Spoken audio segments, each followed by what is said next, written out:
promotion, sa reputasyon. Yung, lalo na kung ikaw, biyahero ka, bibili ka ng isda na nanggaling sa fish kill. Suki, makikita mo na rin ang diferensya eh. Ano itsura? Ano, parang, ito, mabalaan na yung ating mga mamimili. Ano itsura? Normally, ang makikita mo dyan, bloated yan. Mamaga. Number 2, hindi na, yung signs na hindi presko yung isda tulad yung namumutla yung hasang. May amoy ba? May amoy, Director? May amoy? Ang pinakamatindi talaga niyan yung amoy. Okay. Smells yan, parang amoy niyan, parang yung bulok na itlog. Bugok? Amoy na bugok? Oo, so, madali pala. Ganyan yung amoy niya. Basta, hindi talaga siya amoy presko. Pag hinawakan mo, hindi yung parang bumabalik yung karne niya.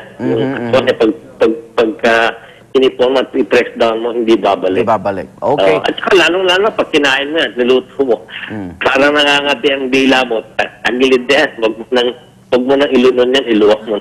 Iluwak mo na yan. Wala yun sa manginginom, papatulan yan. Okay. Director, salamat ha. Good morning. Wala naman, Boss Igan, basta anytime pwede nyo kaming tawagin na public service kami. Salamat. Attorney Benamin Tabius Jr. po, Assistant Director ng Bureau of Fisheries and Aquatic Resources. Bentahan ng isda sa ilang pamilihan, hindi apektado ng fish kill sa Batangas at Pangasinan. Nagbigay naman ng tips ang ilang fish retailers sa mga mamimili para masiguradong hindi double dead ang mabibili niyong isda. Narito ang report ni Trisha Zafra.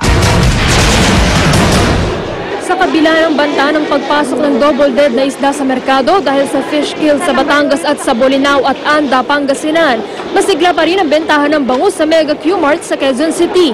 Walang pag-atubiling bumili ng kilo-kilong bangus galing Dagupan, Pangasinan ang may mga restaurant at kainan. Hindi naman daw kasi apektado ng fish kill ang Dagupan. Ay maganda naman yung bangus nila eh. Kaya 26 years na ako sa kanila namimili. Walang paggalaw sa presyo ng bangus dito. 105 to 120 pesos pa rin ang kilo ng large na bangus, depende kung galing Bulacan o Dagupan. 100 to 110 ang medium sized at 70 to 90 pesos ang maliliit. Bumaba naman ang presyo ng tilapia sa 70 pesos per kilo mula sa dating 80 to 85 pesos. Bukod sa Dagupan, kumukuha rin daw sa Bulacan at Malabon ang mga bangus retailer dito kaya hindi sila nababahala sa fish kill. Sa Batangas pa rin kinukuha ang tilapia pero hindi naman daw ito apektado ng fish kill. Ayon sa mga tendera, wala naman dapat ikatakot ang ating mga mamimili kung marunong silang kumilatis ng sariwang isda. Mismong ang retailer na si Teresita Miklat, itinuro kung paano ito. Ituro medyo sa matigas, maganda yung kaliskis. Mapula yung hasang. Ganyan. Tsaka yung tiyan, medyo maganda. Hindi pa siya bonggan. Kasi yung iba talagang pangit na, bonggan na ang tiyan.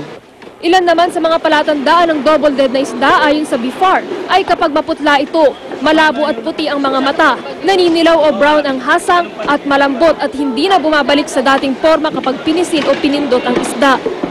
Mabaho rin ang amoy ng bilasang isda. Paniniguro pa ng mga nagtitinda. Talagang may nagtitinda ng ganun. Kasi kami naman, hindi kami nagtitinda ng ganun. Kasi nga alam namin, pagka nagkaganon ng diferensya, kami rin ang mananagot. Para sa unang balita, Trisha Zafra reporting.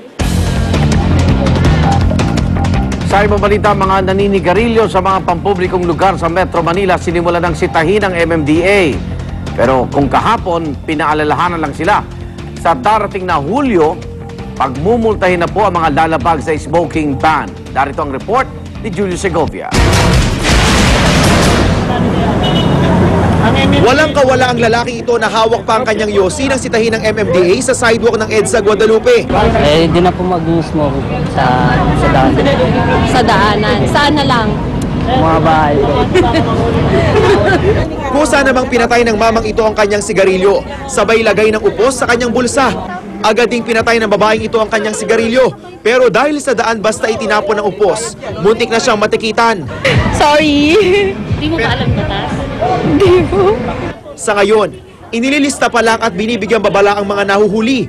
Pero sa Hulyo 1, titikita na ang mga lumalabag sa smoking ban. Ang multa, magsisimula sa 500 piso. Pero posibleng umabot ito ng hanggang 10,000 piso kung paulit-ulit kang nahuhuli. Kung hindi raw makakabayad, kailangan nilang maglaan ng 8 oras na community service.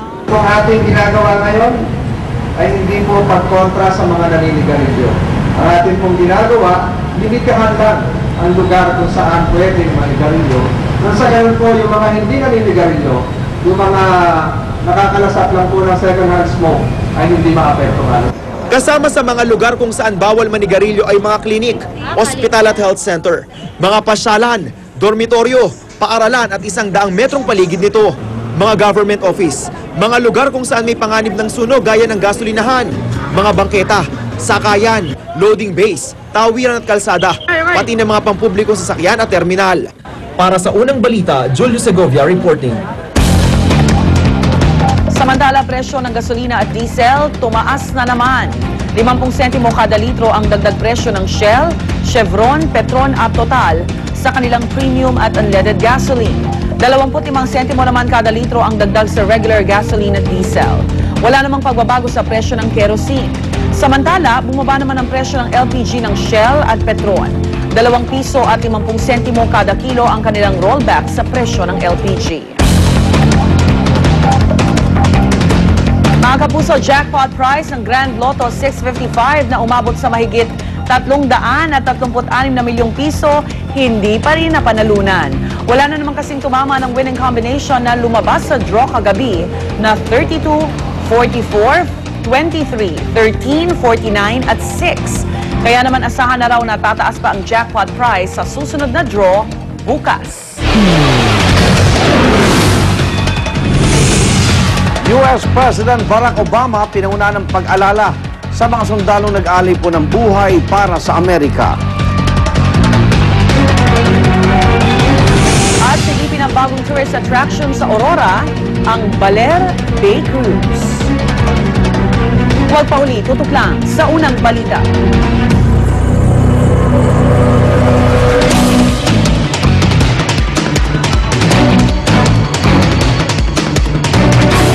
Kasama niyo ang unang hirit at Apaton Wellness 60 Plus sa pag-iingat sa inyong kalusugan.